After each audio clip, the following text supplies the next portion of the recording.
Assalomu alaykum do'stlar. Bugungi videoda biz hozirgi bozor holati va Bitcoin nega tushdi, nega kriptovalyutaning narxi tushib ketgani haqida va hozirda nima qilish kerak va qanday kriptovalyutalarni sotib olish kerakligi haqida gaplashamiz.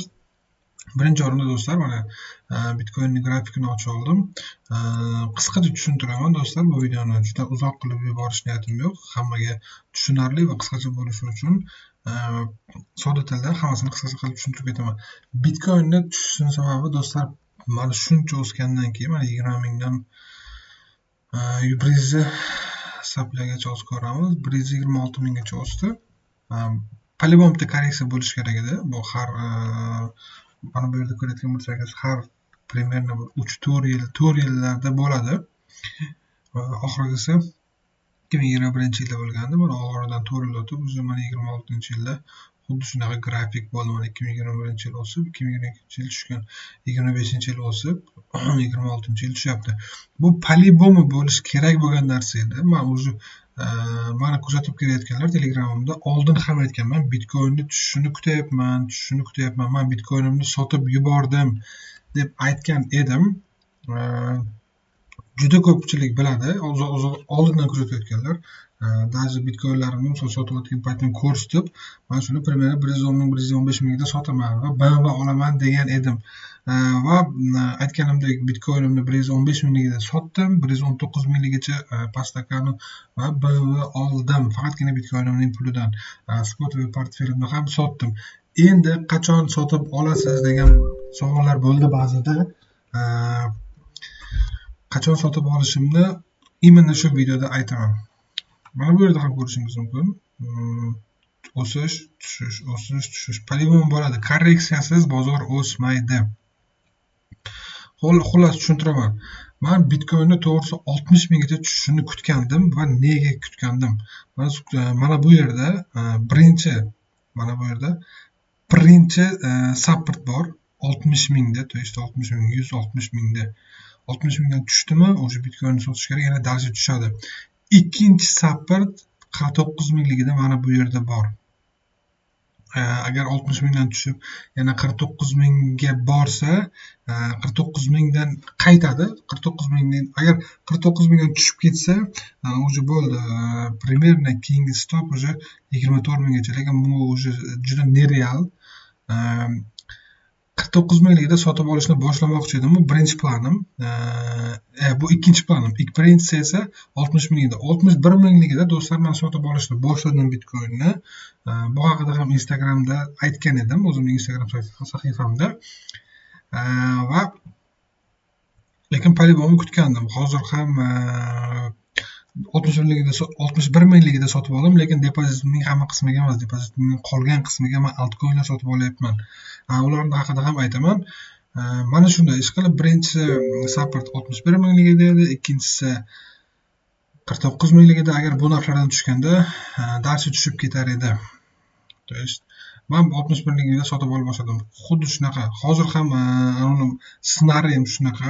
Mana ko'rganingizdek, mana bu yerda 60 mingligida supportga urib qaytdi. To есть mana shu yerda katta nima deydi, anaqa qo'ygan. O'zbekchasiga tushuntira olmayman hozir. Sotib olish uchun order qo'ygan juda katta odamlar. Bu Bitcoin tushib ketishdan asosiy sabablardan biri do'stlar, Epsteinning fayllarida do'stlar, ba'zilaridan birida Epstein Satoshi Nakamoto deyilgan, ba'zi fayllar fake qilingan va shunaqa gaplar tarqalib Bitcoinni tushib ketishiga ham sabab bo'ldi. Chunki bu fayllarning ichida juda ham to'g'risi odamzodga to'g'ri kelmaydigan ishlar qilingan va shunaqa mavzular olib borilgan. Buni o'zingiz bir research qilib ko'rsangiz bo'ladi do'stlar. Men ko'pincha inglizcha va ruscha gaplashaman to'g'risi va inglizcha va ruscha narsalar ko'p o'qiyman. Agarda mening o'zbek tilim sal noto'g'ri tuyulayotgan bo'lsa, xafa bo'lmaysizlar. O'zim shunaqa gapiraman. Iloji boricha tushunarli qilib gapirishga harakat qilaman. Xullas, mana pozitsiyam qanaqa? Birinchi bayim 61 mingligida bo'ldi. ikkinchi bayam qachon bo'ladi? Ikkinchi bayam примерно hozir mana shu 68 ming 69 minglikda mo'ljallab turibman. Agar hozir shanba, ertaga yakshanba, agar dushanba kundan boshlab narx 65 mingdan sekin pastga tusha boshlasa, men sotib olmayman. Agar примерно 64-65 mingga borib o'ynab turib 60 mingga bitta qaytib yana tushib chiqsa, o'sha yana sotib olishni boshlayman. Lekin hozir ham ba'zi kriptovalyuta, to есть altcoinlarni sotib olishni boshladim pastakani. Qaysilar ko'rsataman sizlarga. Bular asosan AI tokenlari.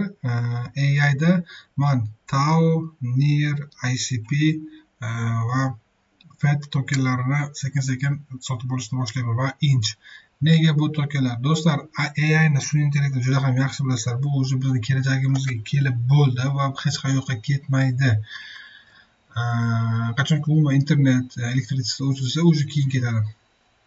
Mana shu proyektlar do'stlar, GRT ham bu proyektlar do'stlar AI ni ishlab turishi uchun, to есть исходный kodlar va mana bu ishlab turishi uchun, to есть nima deydi, server, data hammasini ta'minlaydigan proyektlar. Bular faqatgina token olib sotib shunaqa proyekt emas, bular fundamental tagi bor proyektlar. To есть data structure tuzib beradi, data strategiyani, datasini misol uchun AI da qancha ko'p data olib ketsa, uni qayerga yo'naltirish, qanday boshqarish, hammasi mana shu.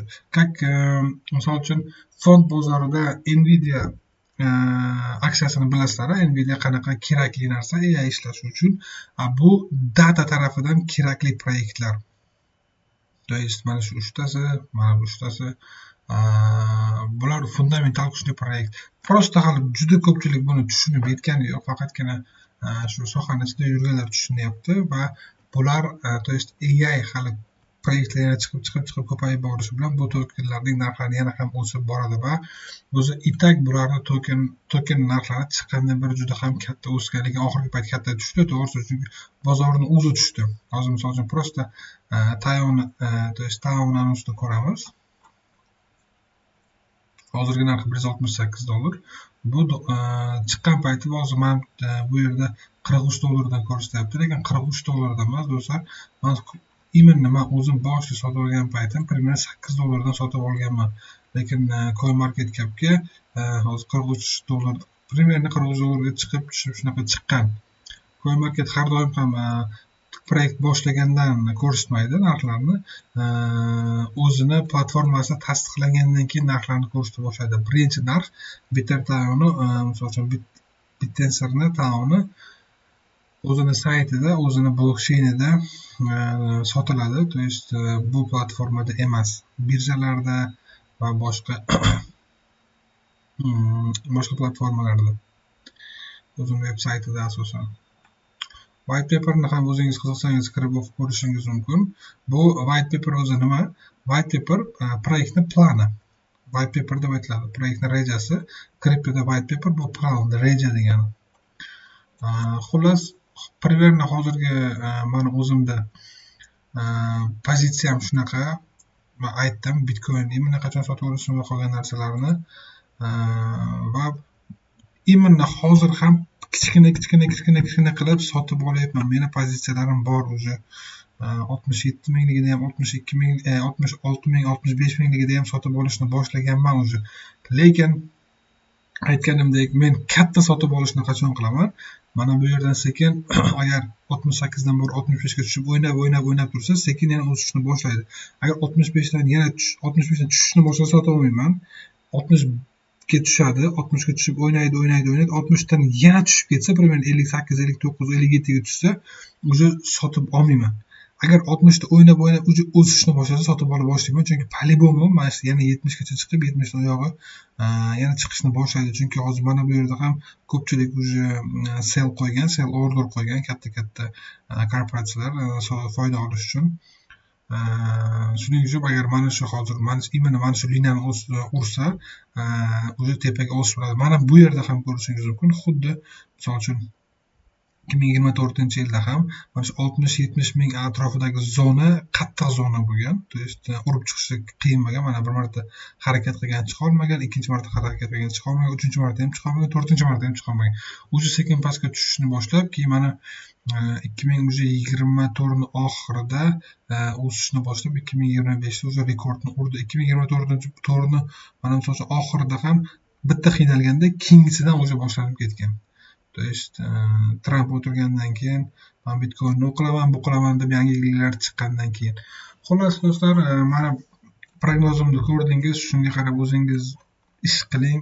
Agar kattaroq pul, misol uchun 100 ming, 210 ming dollar bilan kirgan bo'lsangiz, meni Instagramimga yoki Telegramimga yozing. Men qo'limdan kelgancha misol uchun nima strategiya qilish, qachon foydani olish, nima qilsam qancha ko'proq foyda olaman degan misol uchun savollarga javob beraman va primerdan sizlarning o'zlaringiz strategiya tuzib berish mumkin. Lekin kattaroq misol uchun puli borlar 100 ming dollardan u yog'i yozsa yaxshiroq, 100 ming dollardan pastroq investitsiya qilganlar mana shu aytganlarim bo'yicha ishlasangiz ham yaxshigina foyda olasiz. 100 ming dollardan u yog'iga o'zi boshqa strategiya qilish kerak.